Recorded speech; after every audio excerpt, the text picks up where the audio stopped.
పేరేనా? ప్రవీణ్. ప్రవీణ్. ఏం చేస్తుంటారు? నేను సాఫ్ట్వేర్ ఇక్కడ ఐటీ ఫీల్డ్. ఆంధ్ర ఎలక్షన్స్ లో మీరైతే ఎవరు గెలుస్తారు? నేనైతే నెక్స్ట్ టీడీపీ జనసేన వస్తుందని అనుకుంటున్నాను. జగన్ రారా? జగన్ రారనే అనుకుంటున్నాను. ఎందుకంటే బికాజ్ ప్రజెంట్ అయితే ఆంధ్రాలో డెవలప్మెంట్ అయితే ఏం లేదు.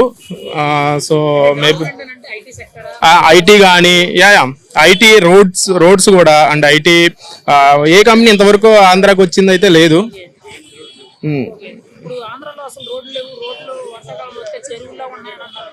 Yes sir. ఈ ఏరియాలో అలాగే ఉంది. అంటే ఎగ్జాక్ట్లీ అట్లా ఏం చెప్పలే, కానీ చాలా వరకు అలాగే ఉన్నాయి. అంటే చాలా వరకు గుంతలుగానే ఉన్నాయి. రోడ్లు కొంచెం ఖరాబ్, చాలా వరకు పాడై ఉన్నాయి. మరి చాలా మంది మంత్రులు ఏమంటున్నారు అంటే మిమ్మల్ని ప్రమాదాల నుంచి కాపాడడానికి మేము అలా చేస్తాం. ప్రమాదం నుంచి వాళ్ళేం కాపుతారు, గుంతలు పడితే ప్రమాదం నుంచి వాళ్ళే పోతారు కదా, కింద పడిపోతారు. వల్ల రోడ్ల మీద స్త్రీలు కూడా ప్రమాదాలు జరగకూడదు. స్లోగా చెప్తున్నారు. ఇప్పుడు గుంతల్లో ఎవరన్నా స్కిడ్ అయి పడిపోయి చచ్చిపోతే ఇప్పుడు దానివల్ల అసలు యూజ్ ఏంటి నాకేం అర్థం కావట్లేదు వాళ్ళు చెప్పడం. ఇప్పుడు మన ఆర్కే రోజా గారు ఉన్నారు కదా, రోడ్ల మీద దాదాపు 40,000 కోట్ల రూపాయలు ఖర్చు పెట్టామని చెప్తున్నారు. మరి ఎక్కడ మీకు ఏమైనా ఏమి అసలు ఇంతవరకు రోడ్లే ఎక్కడ, అసలు ఇంతవరకు అంటే మీన్ 2019 నుంచి చూస్తున్నా, ఇంతవరకు ఎక్కడ రోడ్లు వేసింది అయితే నేనైతే చూడలేదు. రోడ్లు అయితే అక్కడ ఏం లేదు. సెక్టర్ వరకు ఎలా అనిపిస్తుంది? అసలు ఐటీ సెక్టరే లేదు కదా యాక్చువల్ అక్కడ. అదే ఇప్పుడు జనరల్ గా ఇప్పుడు ఇక్కడ తెలంగాణలో కేటీఆర్ గారు ఉన్నారు, అంతకుముందు ప్రభుత్వం.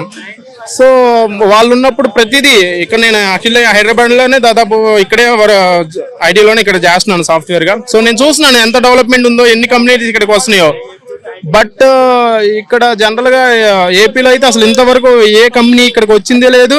ప్లస్ ఐటీ డెవలప్మెంట్ అనేది అసలు ఏం కనిపించలేదు నాకైతే. మరి ఐటీ మినిస్టర్ అమర్నాథ్ గారు ఉన్నారు, గుడివాడ అమర్నాథ్ గారు. మరి ఆయన గుడ్డు పడని తర్వాత అది బయటకు రావాలని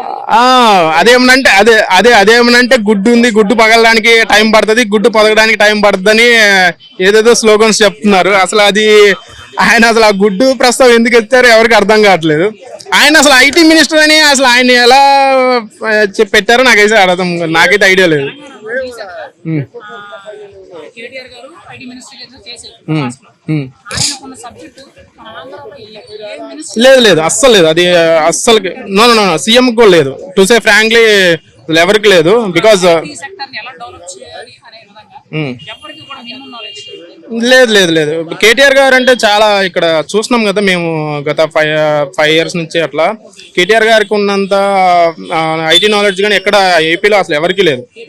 నో అస్సలు లేదు. ఏపీలో కొన్ని ఐటీ కంపెనీస్ తీసుకొచ్చామని చెప్తున్నారు కదా. లేదు, ఐటీ వాళ్ళు తీసుకొస్తే మేము కమ్మకి ఇక్కడ హైదరాబాద్ లో మానేసి ఏపీకి వెళ్తాం కదా కమ్మగా. ఎందుకంటే మాకు అక్కడ నేను ఏపీఏ.